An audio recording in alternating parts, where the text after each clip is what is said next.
Well, my friends, good afternoon. This patient is Habibur Moral. Is at about 85 years. তো সমস্যা হচ্ছে চোখের ছানি, যেটা ইংরেজিতে ক্যাটারাক্ট বলে। তো আমরা তার মুখ থেকে শোনা যাক উনি চিকিৎসা নিয়ে এখন কেমন আছেন। কি নাম আপনার? হাবিবুর মোড়ল। আপনি কি সমস্যা নিয়ে আমার কাছে চিকিৎসা নিতে আসছেন? চোখের ছানি পড়ে যেটা খাই একটু কম হয়েছে। কম আছে, তাহলে মূলত চোখের ছানি নিয়ে সমস্যা নিয়ে চিকিৎসা নিতে আসছেন, তাই তো? এখন এটা উন্নতির দিকে যাচ্ছে বা উন্নতি হয়েছে, তাই তো? আর কি ওষুধের মাধ্যমে আপনি উন্নতি পেয়েছেন?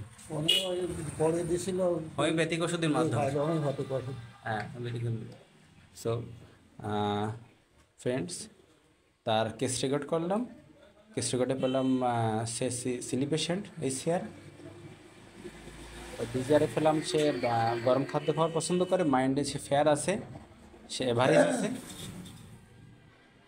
Appetite hunger. তারপর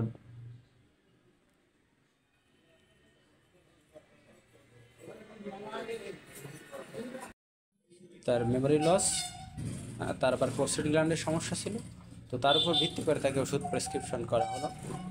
তো শুনলেন যে আপনারা রোগীর মুখ থেকে যে ক্যাটারাক্ট বা চোখের ছানি থেকে সে এখন অনেকটা উন্নতির দিকে ধাবিত হয়েছে। তো আসল হোমিওপ্যাথি বা পিওর হোমিওপ্যাথির মাধ্যমে, সিঙ্গেল ডোজের মাধ্যমে হোমিওপ্যাথিতে জটিল যে কোনো কেস অবশ্যই আরোগ্য হয়। ধন্যবাদ সকলকে।